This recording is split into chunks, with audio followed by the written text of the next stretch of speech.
Selamat datang kembali di YouTube Flang. Video hari ini akan membahas tentang tradisi, upacara atau ritual yang ada di dunia. Hati-hati, yang nomor 2 mungkin akan membuat kalian ngeri sendiri. Tonton videonya sampai habis, jangan lupa untuk like, subscribe, dan share video ini ke teman-teman kalian. 1. Upacara kedewasaan suku Sateremawe. Video kita hari ini dimulai dari upacara kedewasaan yang dilakukan oleh suku Sateremawe. Upacara kedewasaan adalah upacara yang dilakukan untuk mengukur kedewasaan seseorang. Dan setiap daerah atau suku memiliki upacara kedewasaan yang berbeda-beda. Suku Sateremawe, suku asli asal Amazon Brazil. Untuk merayakan upacara kedewasaan suku Sateremawe, harus melalui upacara yang menyakitkan. Anak laki-laki suku Sateremawe harus memasukkan tangannya pada sarung tangan anyaman yang sudah diisi dengan semut peluru. Semut peluru ini apa sih sebenarnya? Semut peluru ini adalah semut yang dikenal karena rasa gigitannya dan bisa ditemukan di sekitar Nicaragua hingga cekungan Amazon. Rasa gigitan dan sengatan semut peluru panas seperti luka bakar. Racunnya juga bisa membuat orang yang tersengat lumpuh untuk sementara. Rasa sakitnya pun akan bertahan sampai 24 jam. Gigitan semut peluru katanya jauh lebih sakit daripada sengatan lebah. Sebelum ritual dimulai, lengan remaja yang akan menjalani upacara kedewasaan akan diolesi dengan arang untuk menangkal sengatan semut peluru. Begitu selesai diolesi dengan arang, kedua tangannya akan dimasukkan ke dalam sarung tangan anyaman yang terbuat dari daun hingga sebatas siku. Dan didiamkan selama 10 menit. Kegiatan ini dilakukan sampai 20 kali. Selama kegiatan ini dilakukan, para tetua suku akan berdoa sembari menari bersama sambil menunggu selesainya upacara. Sepertinya mampu menahan rasa sakit adalah standar kedewasaannya masyarakat suku Sateremawe ya. 2. Tradisi ngayau. Tradisi ngayau adalah sebuah tradisi yang dilakukan oleh suku Dayak Borneo di mana masyarakat suku Dayak akan berburu kepala manusia. Tradisi ngayau ini kebanyakan dilakukan oleh masyarakat Dayak Sarawak seperti Iban dan Kayan. Ngayau ini awalnya merupakan amalan yang ada kaitannya dengan upacara perkawinan, keagamaan, dan nilai kewiraan. Pada tradisi ngayau, kepala manusia dipersembahkan oleh calon mempelai laki-laki pada keluarga calon mempelai istri sebagai bukti keberanian. Kepala yang akan dipersembahkan bukan kepala manusia sembarangan, melainkan kepala musuh yang merupakan laki-laki dewasa. Kepala manusia yang sudah dipenggal akan dibawa pulang selayaknya piala kemenangan. Saat dibawa pulang, kulit dan kepala tersebut akan digunakan pada perisai dan pedang. Sementara kepalanya akan dikeringkan dan digantung di rumah. Seseorang yang bisa membawa kembali kepala musuhnya akan dihormati dan diberi gelar Bujang Berani, yang artinya Raja Berani.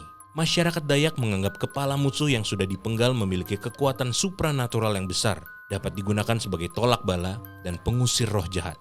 Tradisi ngayau sudah dilakukan secara turun-temurun dan tradisi ini dipenuhi dengan rasa dendam karena seorang anak yang ayahnya dibunuh akan membalaskan dendam pada keluarga pembunuh dengan mengambil kepalanya dan membawanya ke rumah. Hidup penduduk Kalimantan menjadi lebih tenang setelah tradisi ini dilarang pada Rapat Damai Tumbang Anoy tahun 1894. Walaupun tradisi ini sudah tidak lagi dipraktekkan, beberapa rumah di Kalimantan masih menyimpan tengkorak dari kepala-kepala hasil ngayau. Kepala sebagai persembahan sebelum menikah, bagaimana menurut kalian? 3. Famadihana. Famadihana adalah sebuah upacara yang dilakukan oleh suku Merina di Madagaskar. Tradisi ini sendiri dilakukan setiap 7 tahun sekali.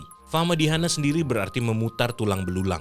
Famadihana sering dijumpai di dataran tinggi Hauts dan biasa dilakukan antara bulan Juni hingga September. Tradisi Famadihana ini berasal dari keyakinan suku Merina bahwa arwah orang yang sudah meninggal tidak akan pergi ke alam lain sampai jasad mereka membusuk. Selain untuk memberikan penghormatan pada pendahulu yang sudah meninggal, perayaan ini sekaligus menjadi acara berkumpulnya keluarga besar. Saat pelaksanaan Famadihana, anggota keluarga akan berkumpul di pemakaman dan kuburan leluhur mereka akan dibongkar, lalu jasadnya akan dikeluarkan untuk kemudian dibungkus menggunakan lambas dan diperciki parfum. Setelah jasad dikeluarkan dari tanah, setiap anggota keluarga diharuskan merenung sambil memangku jasad tersebut. Selain merenung, anggota keluarga juga akan berfoto dengan jasad itu, kemudian jasadnya diarak di sekitar makam sebelum dikembalikan ke tempatnya. Sebelum kuburan ditutup kembali, jasad akan diberi uang persembahan, alkohol, dan foto mendiang. 4. Upacara melukat. Di daftar selanjutnya ada upacara melukat.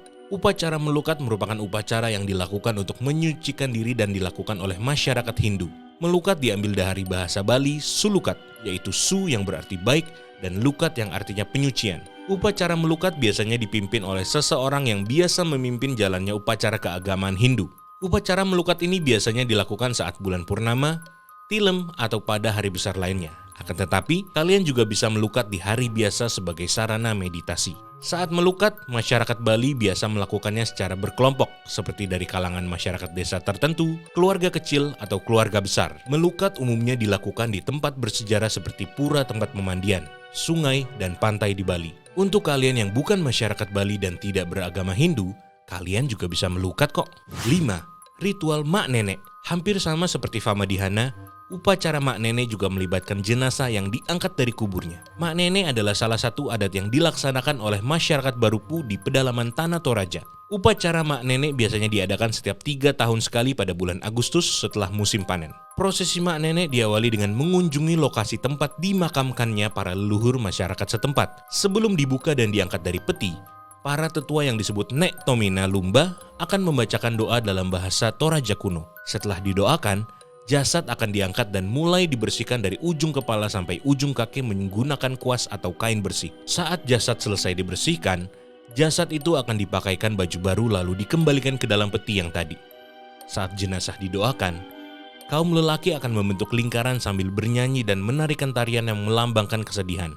Tradisi mak nenek terikat dengan konsep hidup masyarakat Toraja bahwa leluhurnya yang suci berasal dari langit dan bumi, sehingga orang yang sudah meninggal dunia tidak seharusnya dikubur di dalam tanah. Itu tadi ritual-ritual unik di dunia. Bagaimana menurut kalian?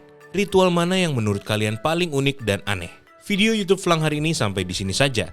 Sampai jumpa di video YouTube Flang selanjutnya. Jangan lupa untuk like, subscribe, dan share video ini.